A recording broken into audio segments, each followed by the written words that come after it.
Once again, everybody, I'm Chris Berman with a familiar face. Certainly, if you follow baseball, and that face belongs to Peter Gammons. T-minus 3 days till the beginning of the regular season. We chomping at the bit here?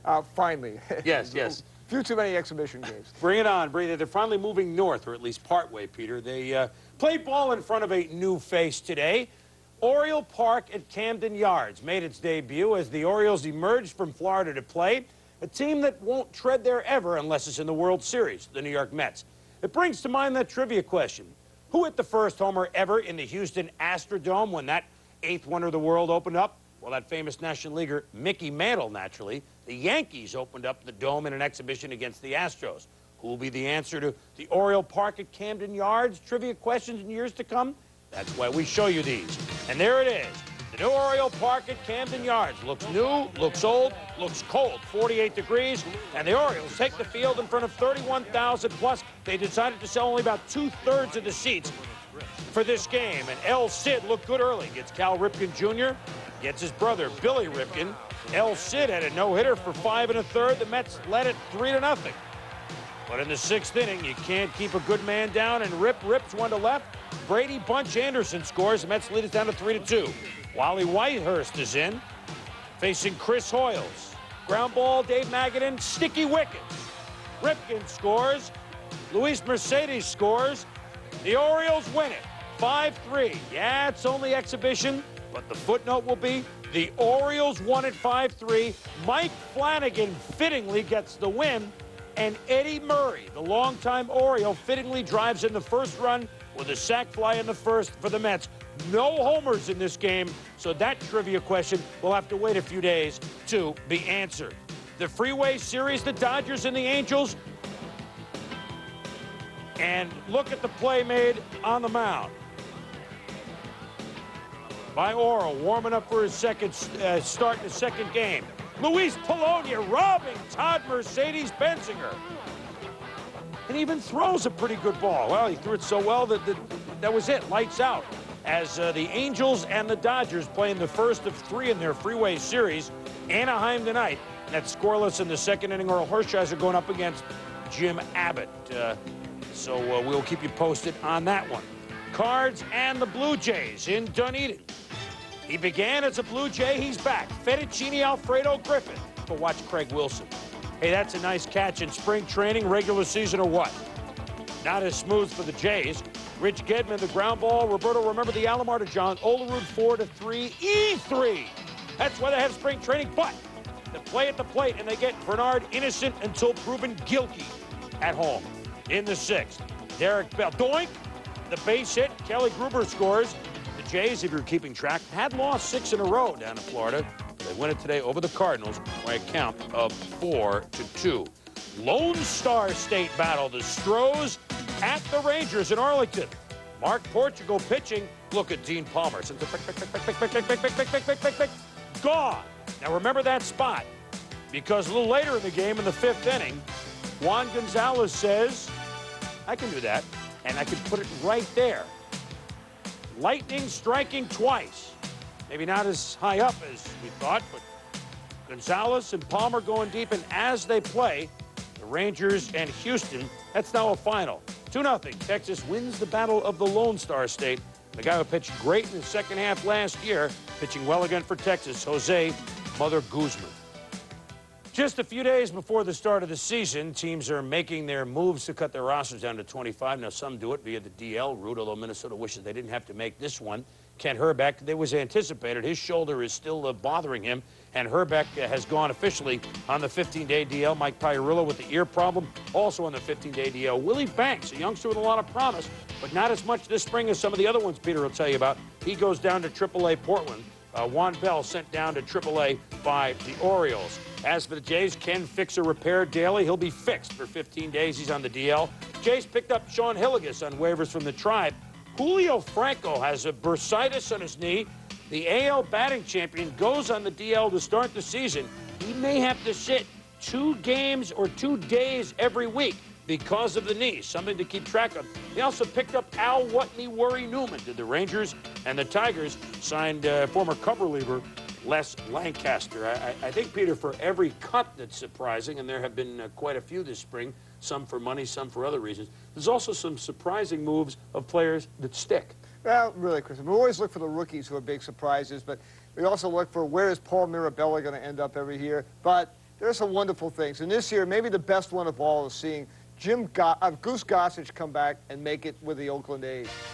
I mean, Gossage could be a very important setup, guys. They need that bullpen to come back. One thing about that uniform, with Fingers, Gossage, Eckers, they got 3 of the top all 14 saved guys in history. The Twins did not want to keep Pat Mahomes. They wanted to send him down. They really don't need a fifth starter until June.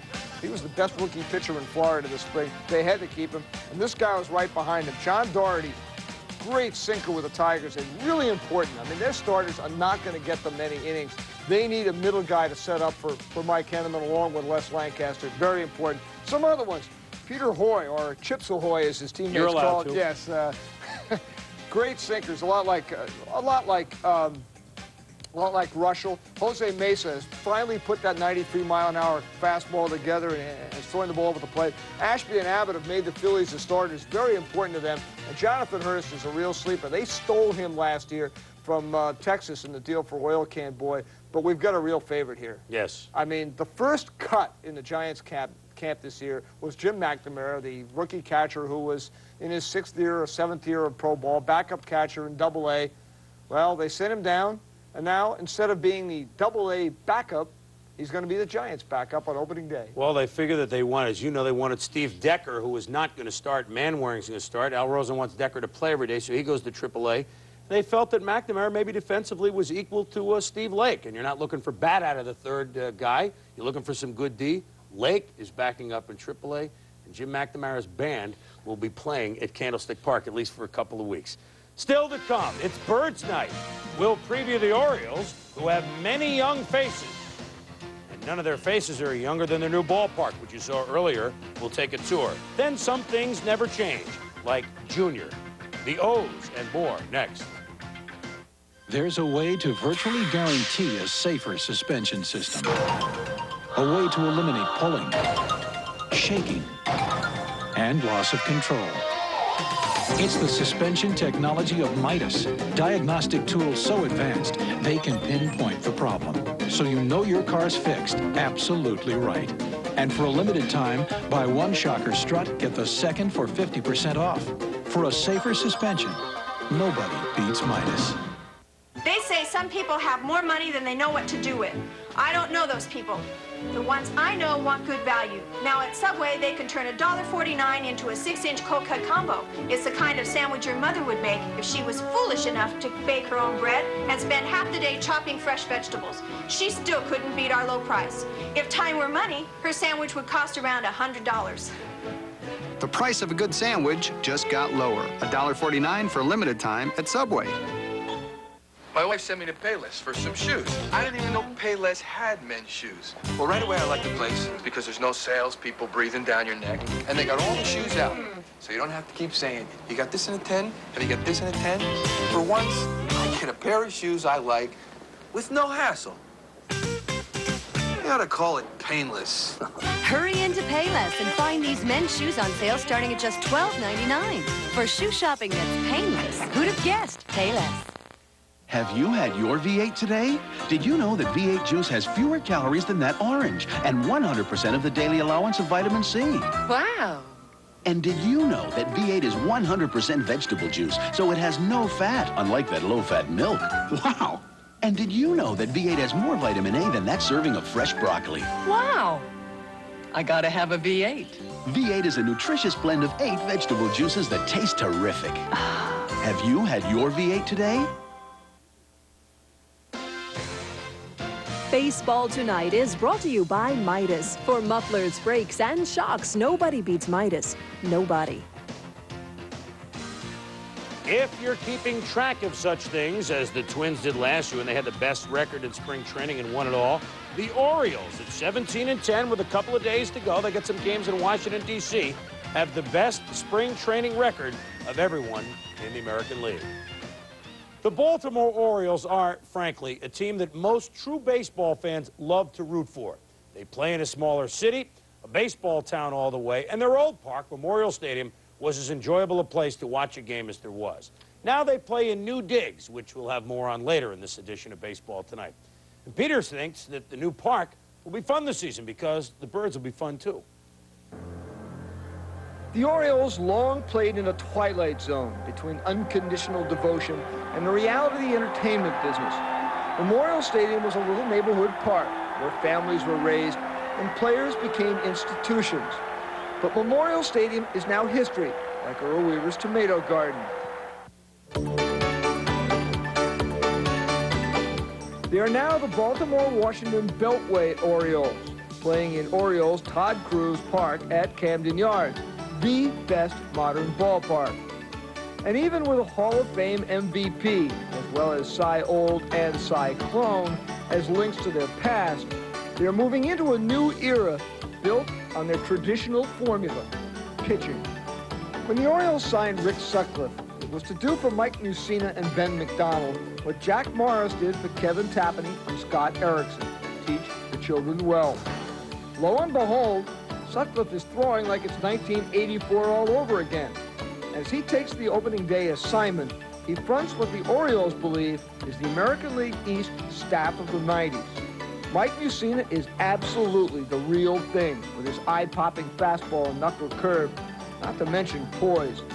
Ben McDonald has scars from being rushed to the major leagues too fast, but he has had a great spring, as has Jose Mesa with his 87-mile-an-hour slider, and Bob Milacki is reliable and solid.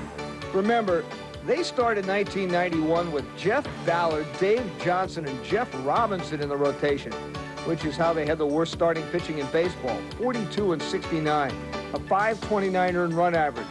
43 times they were behind by 3 or more runs before the 4th inning. Well, this year, they could take a run and a half off that ERA. Another year of that starting pitching, the bullpen would have been located at Johns Hopkins.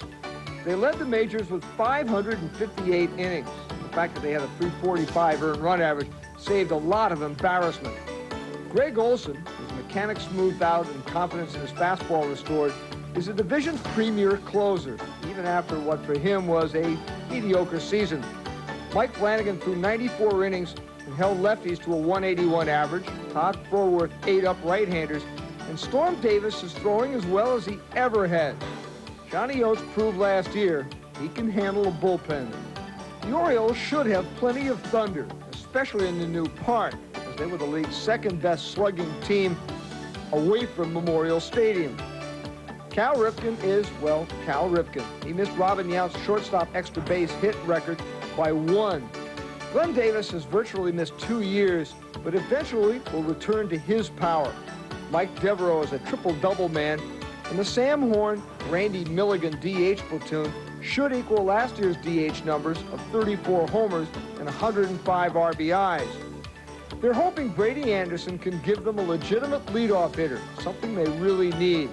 And they also hope that Pedro Martinez's late-season power was the real thing. The new ballpark is a left-handed power hitter's dream. Let's face it, the Orioles' hitting and pitching is predominantly right-handed. Chris, things are very different. I mean, Cal Ripken is a free agent at the end of the year, and he will go if Eli Jacobs doesn't want to pay him the money. And, you know, I mean, there's a lot of money to be made in this park, tons, but it'll never be quite the same as it was up at that little park on 33rd Street. No, that park was a lot of fun. I wanted to go back to something you had in the piece there. Rick Sutcliffe. I mean, he won the Cy Young in '84. Can he be that good? You're saying he looks like that. Really? He believes it. I mean, he was good last September. He pitched very well in 5 starts in September, and there were 5 or 6 teams that really wanted him. He settled on the Orioles because of the role and the relationship with Mussina, McDonald, and those kids. But he says that now that he's about a year and a half off being operated on and coming back, that the fastball is back to where it was in '84. He really believes he's back to where he can be not a dominant pitcher, but somewhere in that 15, 16 game range. If he is, his influence on the staff will be tremendous. Well, the Sutcliffe in '84 really threw 4 or 5 different pitches for strikes, not the Blazers, but the location. The kids just don't want to follow him because he's the master of starting hitters off 3-1. Yeah, but if he wins, they'll take that as a lead for sure. As we go inside the numbers, one thing that the Orioles had better do if they want to improve this year, Peter, They got to improve in their record of one-run games. I mean, that's the understatement of the year. Nobody was worse than the Orioles last season in one-run games. I mean, 18-35. There's your reason why the Orioles were nowhere close to being contenders. If they can improve, get over 500, you never know what'll happen. When we return on Baseball Tonight, the rookies who will make their mark. In other words, for whom will the bell toll? Derek, among others, will be back. Cole Johnston hits the slam. Not enough. The Royals behind Tom Gordon. 7 Ks, 6 innings of shutout ball. They beat the Expos 5-4. Some new names all around baseball, Peter. Rookies this year. Is this what you call a banner crop? Well, not yet, because there are only about 6 or 7 rookies that are going to be in the starting lineup on the different opening days. But usually we don't know until May or June. But one thing in this spring training, there was one name that everybody talked about, and that was Derek Bell. Toronto's Derek Bell is the rookie everyone in Florida wanted to see. He's the clear leader in the preseason polls for the American League Rookie of the Year. A 23-year-old outfielder who batted .366 with 13 homers, 12 triples, 93 ribbies, and 27 steals at Syracuse. He completes what should be a dazzling outfield with Joe Carter and Devon White, and does so with a competitive joy similar to David Henderson. The Reds had planned on Reggie Sanders opening the season in Nashville after he hit .315 in Double-A. But Sanders has demonstrated so many skills this spring that he's leaped into Cincinnati's picture.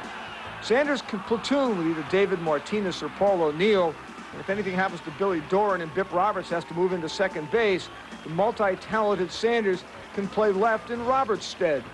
There are rookies in key spots in the National League East. There's catcher Todd Hundley in New York, shortstop Kim Batiste in Philadelphia, and John Smiley's replacement, Denny Nagel. In the National League West, the Astros are counting on catcher Eddie Taubensee, whom they acquired for Kenny Lofton from Cleveland. And watch 4 young pitchers come May. The Dodgers' Pedro Martinez, Braves reliever Mark Wohlers and starter David Need, and Houston's Brian Williams. In the American League, Lofton and third baseman Jim Thome are front pieces of the Indians' rebuilding plan. And in Milwaukee, Cal Eldred could be very important, especially if they deal Chris Bosio. California shortstop Gary DiSarcina and hustling outfielder Chad Curtis may end up playing a lot. And come May, here's some sleepers to remember. Red Sox shortstop John Valentin, Seattle right-handed pitcher Roger Salkeld, and Minnesota pitcher Mike Trombley, who is 6-22 in his career in Duke and is now a prime candidate to eventually become the Twins' 5th starter.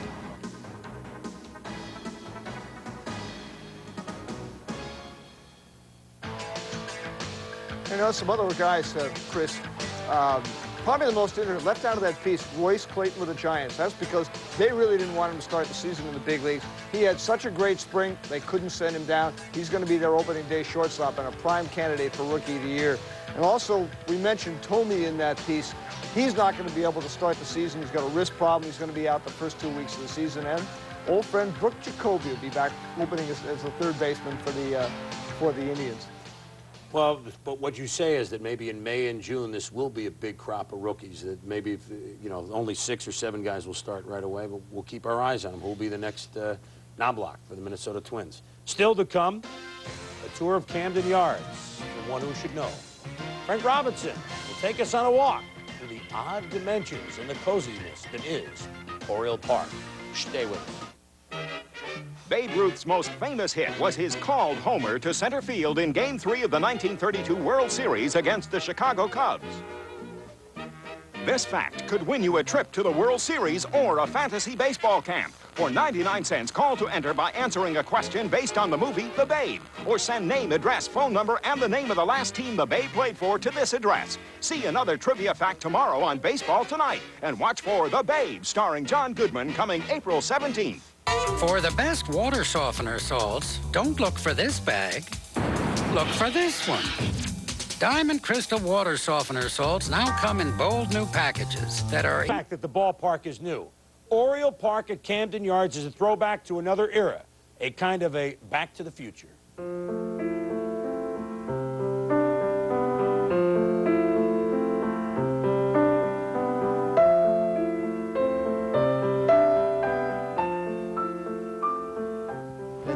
back to my younger days at the Polo Grounds. You could see a Mays running with his back to the infield, chasing down Vic Wertz's long drive. The wall out in right field, that's a little bit of Fenway Park. A little bit of Wrigley Field out there with the scoreboard and the bleachers in center field. But what I like about this is I can see Ebbets Field here now with the stands out here. You're hitting the home runs and the fans are really, you know, all over the ball trying to retrieve the baseball. Well, it's enticing, but it's the wrong way. I couldn't hit it because I'm right-handed, so I couldn't reach that. But it reminds me a little bit of Crosley Field before they put the interstate behind the outfield. They had a building like that running behind the center field fence, and it was very reachable. And I hit one through the second floor window. You could see it there. It was exciting watching the glass break. So I'm waiting for the day and looking forward to the day that some left-handed hitter hits one through the warehouse windows over there and have the secretary scattering over there wondering what's going on as the place being bombed. Can you imagine sitting right here and being less than 60 feet from home plate? The hitter's right there. Cal Ripken standing up there. You feel like you can almost reach out and touch him.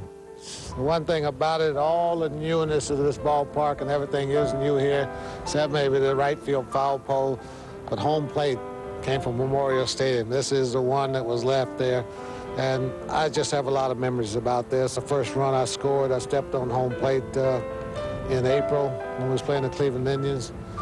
I hit Louis Tion for a home run, and that was a ball that went completely out of the ballpark in Memorial Stadium, the only ball to leave the ballpark, completely a fair ball. I remember stepping on this plate right here. And the closer it gets to opening day, I'm sure that I would get those memories and that little feel and the jitters and the butterflies in the stomach. I do every opening day, and it's going to be twice as much, especially being in this great facility.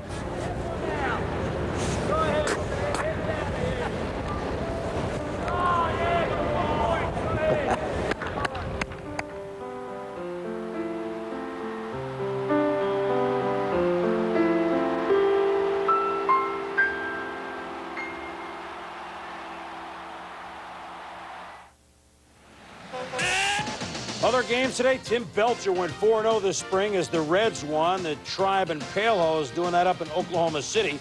Games tonight in Vegas, the Padres lead the M's. The Bay Bridge series at Candlestick scoreless in the third. Did you miss our preseason special? We'll give you another shot. An hour from now, yours truly, Peter, Ray, Gary, and the gang, 12:30 a.m. Eastern, 9:30 p.m. on the West Coast. That does it for this edition of Baseball Tonight. See you in the regular season. For Peter Gammons, I'm Chris Berman. I'll see you here tomorrow night on Baseball Tonight. Gary and Bill next with Sports Center.